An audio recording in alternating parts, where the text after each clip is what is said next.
Bien, son las 7:10, así que es temprano.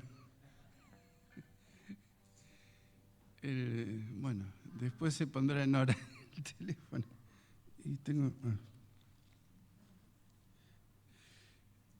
En unos días más, si Dios quiere, estaremos celebrando la Navidad.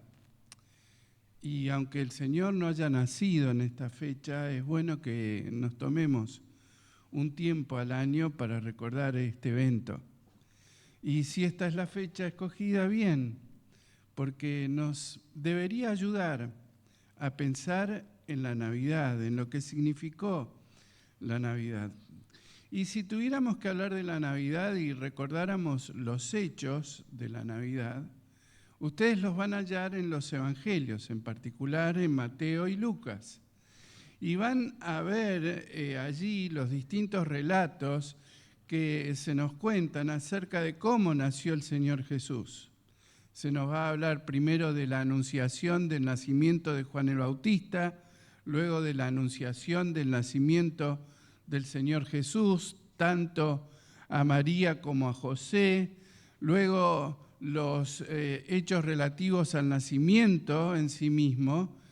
Ustedes recuerdan la historia, el traslado a Belén, el lugar que no se halló y termina naciendo en un pesebre, un lugar muy feo. Los pastores que visitarán ese establo donde nació el Señor Jesús, y también más tarde los magos que venían de Oriente y visitarían también al Señor trayéndole preciosos regalos.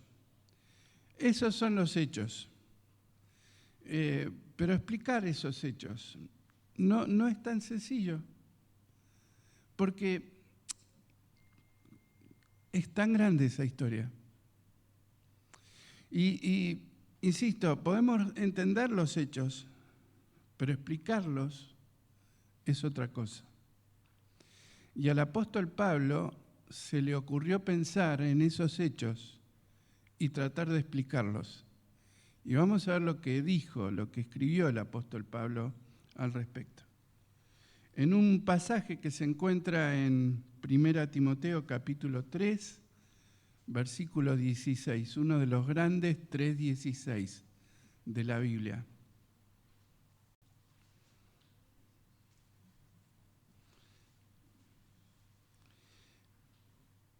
Dice: e indiscutiblemente grande es el misterio de la piedad. Dios fue manifestado en carne, justificado en el Espíritu, visto de los ángeles, predicado a los gentiles, creído en el mundo, recibido arriba en gloria. Entonces, si a Pablo le preguntaran acerca del nacimiento del Señor Jesús, ¿qué nos diría? E indiscutiblemente grande es el misterio de la piedad. Es decir, Pablo dice: me he roto la cabeza pensando en esto y llego a la conclusión que es un misterio que no puedo terminar de explicar. Lo puedo entender, pero ¿quién puede explicar el amor tan grande de Dios para que dejara de pronto la gloria eterna y viniera a este mundo? Para salvarnos a cada uno de nosotros, pecadores. Cuando uno se analiza a sí mismo y analiza su propio pecado, su propia tendencia al mal, se debe preguntar: ¿por qué el Señor me quiso salvar? Porque es así, indiscutiblemente grande es el misterio de la piedad.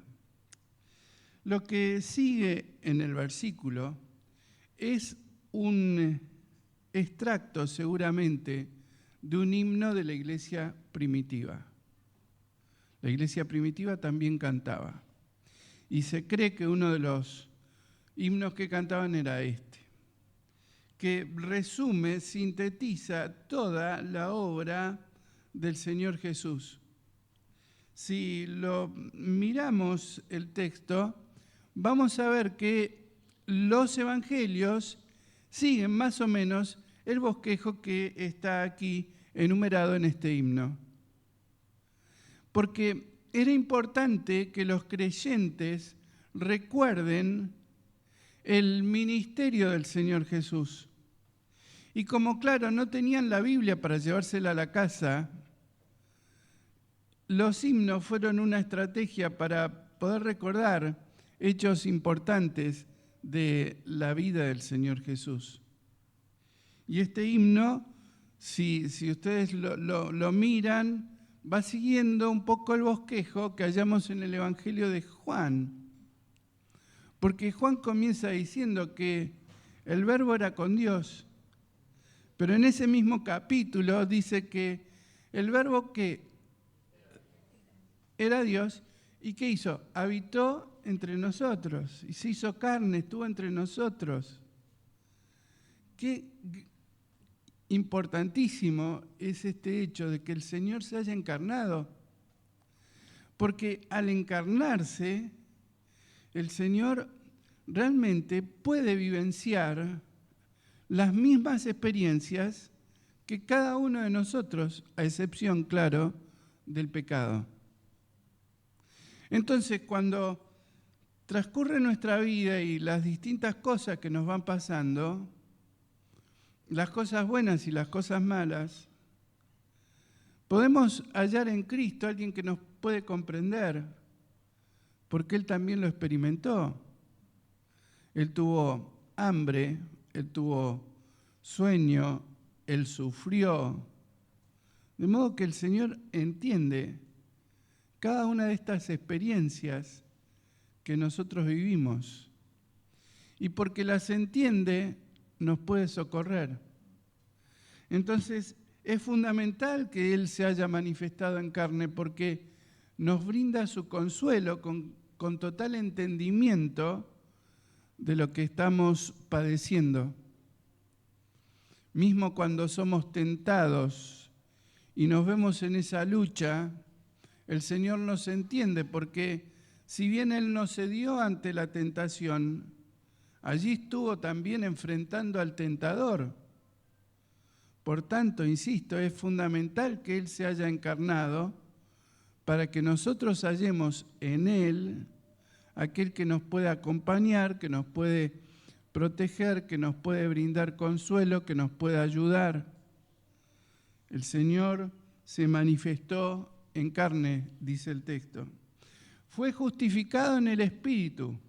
Y ustedes recordarán que cuando el Señor es bautizado, el Espíritu Santo desciende sobre Él, de manera que todos los que estaban allí presentes, de pronto vieron al Espíritu Santo sobre Él. Entonces, constantemente hallamos en los relatos que el Señor es justificado con el Espíritu.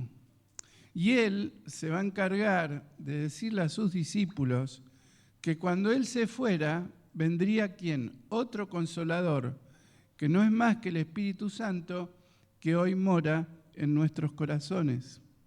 Entonces, para que nosotros tengamos al Espíritu, también fue necesaria la presencia del Señor, porque Él, una vez que ascendió a los cielos, envió al Espíritu para que more en su iglesia. Visto por los ángeles, añade la siguiente frase. Y si hay algo constante en el ministerio del Señor Jesús, fue la presencia de los ángeles en distintos eventos, que van desde el nacimiento, el ministerio, la muerte misma, la preparación para la muerte misma y la resurrección.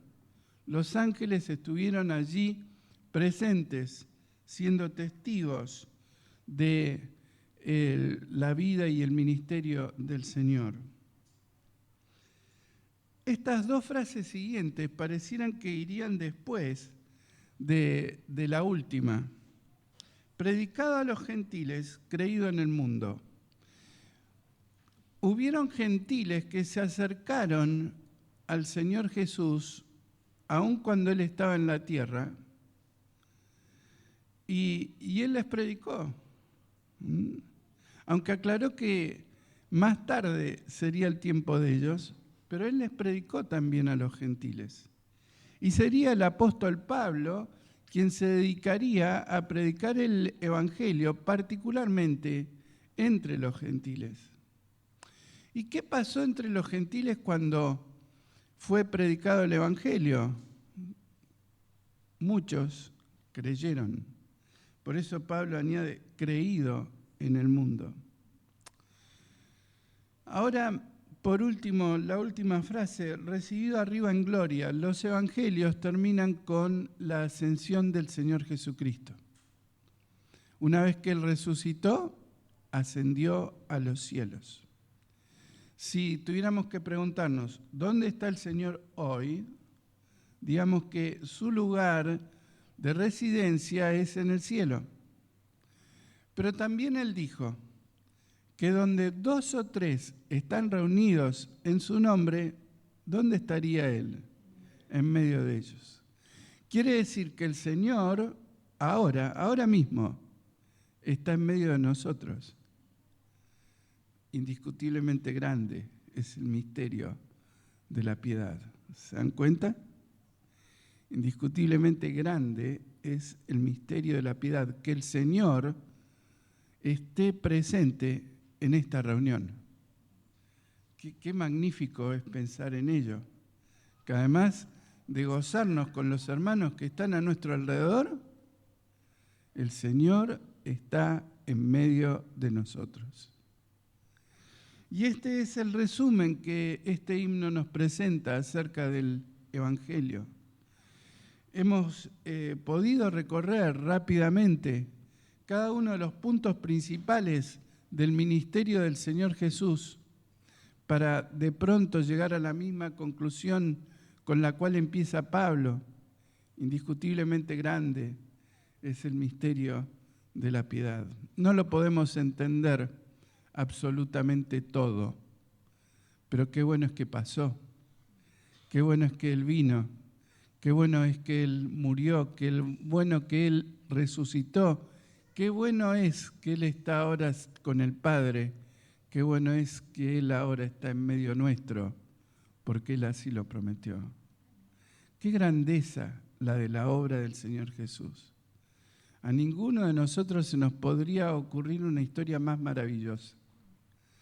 Y que esta Navidad sea, por supuesto, una Navidad distinta en la cual estemos pensando, no solamente en el encuentro familiar, no solamente en la comida, no solamente en tantas cosas, sino pensemos en este misterio que es indiscutiblemente grande.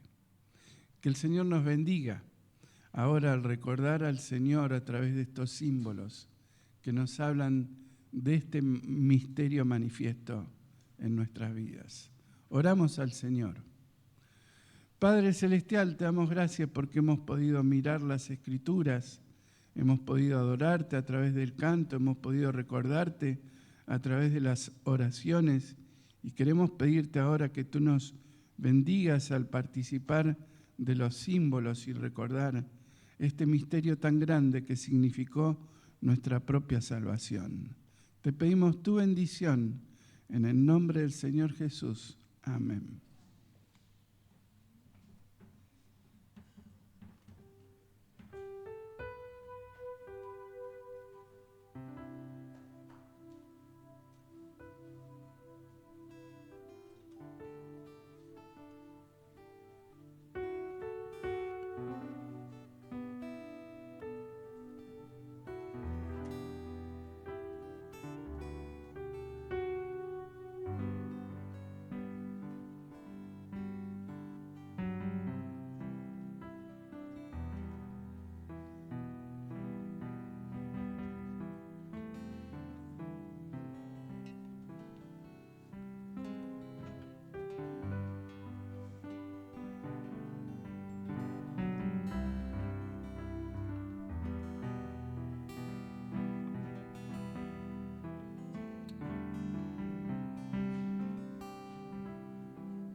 ¿Cómo están, hermanos? Lo importante es que estemos primero, después vemos cómo estamos.